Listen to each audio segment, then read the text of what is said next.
अब बात करेंगे मध्य प्रदेश के बजट की। मध्य प्रदेश विधानसभा के बजट सत्र के तीसरे दिन वित्त मंत्री जगदीप देवड़ा ने पहली बार ई बजट पेश किया। यह बजट 3,14,025 करोड़ रुपए का रहा। वित्त मंत्री ने कहा कि मध्य प्रदेश की जनता पर कोई नया कर नहीं लगाया जाएगा। बजट में महिला, यूथ और किसानों पर खास तौर पर फोकस किया गया। खासकर महिलाओं के लिए शिवराज सरकार ने अपना खजाना पूरी तरह से खोल दिया। विधानसभा चुनाव से पहले यह आखिरी बजट है।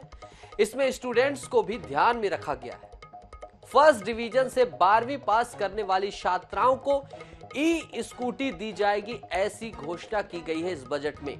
वहीं बेरोजगारों को 1 लाख सरकारी नौकरियां दी जाएंगी, ऐसा आश्वासन दिया गया है। मध्य प्रदेश में तीर्थ दर्शन योजना में हवाई सेवा को भी शामिल किया गया। इसके साथ ही तमाम कई तरह के प्रावधान बजट में इंगित किए गए हैं। वित्त मंत्री जगदीश देवड़ा जी हमारे साथ हैं। सर, ये बजट पूरा पेश हुआ। सबसे पहले सर एक त्वरित टिप्पणी तो इस बात को लेकर कि सीधे वॉकआउट कर दिया बजट भाषण के दौरान। इससे ज्यादा क्या दुर्भाग्य होगा? उनकी मानसिक स्थिति क्या है? जो बजट, पिछला बजट भी उनने, जो वित्तीय बजट जो था पिछले वर्ष का बजट, वो भी उनने बिल्कुल नहीं सुना और इस बार भी उनने बजट नहीं सुना। ये मध्य प्रदेश की जनता का उनने अपमान किया है। मध्य प्रदेश की जनता ये जानना चाह रही है कि जो सरकार हमने विश्वास व्यक्त करके बिठाई, जिन पे हमने भरोसा करके बिठाई, वो सरकार जनता के लिए कुछ करना चाह रही है। तालाब बनाना चाह रही है, सिंचाई योजना बनाना चाह रही है, महिलाओं के लिए कुछ योजना बनाना चाह रही है, वो सुनना चाहती थी और पिछली बार भी नहीं सुना और अभी भी नहीं सुना। तो ये मुझे लगता है कि ये कोई प्रजातंत्र में ये कोई अच्छा तरीका है क्या? सारे वरिष्ठ लोग उनके बैठे थे, क्या कर रहे थे पूरे उसमें बजट सत्र में? एक बात नहीं सुनी उन्होंने। तो मुझे लगता है कि ये तो बिल्कुल अच्छी परंपरा। आखिरी सवाल है, बजट की उपलब्धियां, महत्वपूर्ण उपलब्धियां जो आप अपने नजरिए से देखते हैं। भाई, मेरे को लगता है कि सारी बातें आपके पास आ गई है। प्रेस कॉन्फ्रेंस में भी मैंने आपको महत्वपूर्ण उपलब्धियां जो कि सुननी चाहिए। बहुत बड़ी उपलब्धि तो यह है कि नारी शक्ति पर बिल्कुल फोकस करके मुख्यमंत्री लाडली बहना योजना का जो शुरुआत हो रही है, ये सबसे बड़ी योजना है। देखिए, जो वित्त मंत्री हैं जगदीश देवड़ा, उन्होंने कहा कि कई सारी महत्वपूर्ण योजनाएं हैं, लेकिन उन्होंने सबसे ज्यादा आपत्ति विपक्ष के रवैये से कहीं ना कहीं जाहिर की है। कैमरामैन हरि के साथ अनुराग मालवीय ने 24/7 भोपाल। राजस्व एवं परिवहन मंत्री गोविंद सिंह राजपूत जी हमारे साथ है। सर, सागर से लेके प्रदेश के लिए कई सारी सौगातें हैं, कौन सी खास जो है अगर आप देखेंगे महत्वपूर्ण? बहुत बड़ा प्रावधान बजट में हर वर्ग के लिए किया गया है। आप देखिए, महिलाओं के सम्मान वाला ये बजट है। महिलाओं के सम्मान में लाडली लक्ष्मी योजना एक जमाने में हमारी सरकार लाई थी, जिसकी तारीफ पूरे देश में हुई। आज लाडली बहना कार्यक्रम जो आया है, विपक्ष सुन के घबरा गया, टोकाटाकी करने लगा। लाडली बहना के सम्मान में ये सरकार 8,000 करोड़ रुपए का प्रावधान हमने किया है। ये बहुत बड़ी रकम होती है जो महिलाओं के सम्मान में है।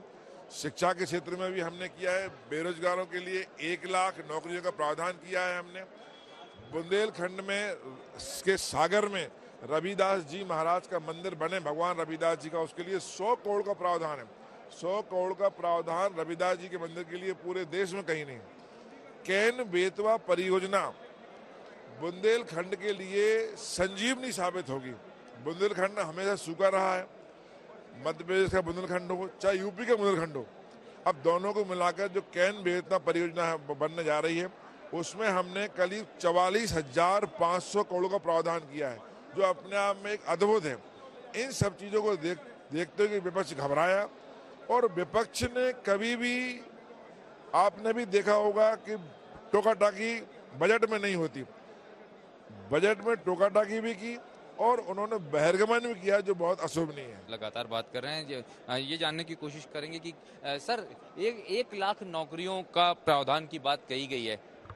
निश्चित रूप से, जैसे उदाहरण के लिए लगभग 5,000 से ज्यादा पद हमारे उच्च शिक्षा विभाग के हैं और उन उच्च शिक्षा विभाग के पदों को ही भरने के लिए हमने विज्ञापन देने के लिए आगे बढ़ गए। पीएससी तक चिट्ठी चली गई है। तो निश्चित रूप से सभी विभागों के पद मिलाकर 1 लाख के 1,12,000 से ज्यादा पदों की भर्ती कर रहे हैं। आप लोगों ने वॉकआउट किया, ये परंपरा ठीक नहीं है, ये कहा गया। हम वॉकआउट नहीं करें। अगर हमारी माताओं बहनों को तकलीफ हो रही है, उनके गैस के चूल्हे का रेट बढ़ाया जा रहा है, सिलेंडर का रेट बढ़ाया जा रहा है। जिस दिन बजट पेश होना है, पहले से महंगाई से त्रस्त लोगों के ऊपर एक और जुल्म आप ढाते हैं। 50 रुपया आप घरेलू गैस को बढ़ा देते हैं, 350 रुपया जिन नौजवानों को आप सलाह देते हैं कि हम आपको काम नहीं दे पा रहे, चाय बनाइए, पकोड़े तलिए, 350 रुपया एक ही रात में आप कमर्शियल गैस के सिलेंडर बढ़ा देते हैं। हम आपको सम्मानित करें वहां खड़े होकर। मध्य प्रदेश की जनता चाहती है कि हम एक जिम्मेदार विपक्ष के नाते उनके लिए सरकार को आईना दिखाएं, और हम दिखाया है, हमने आगे भी दिखाएंगे।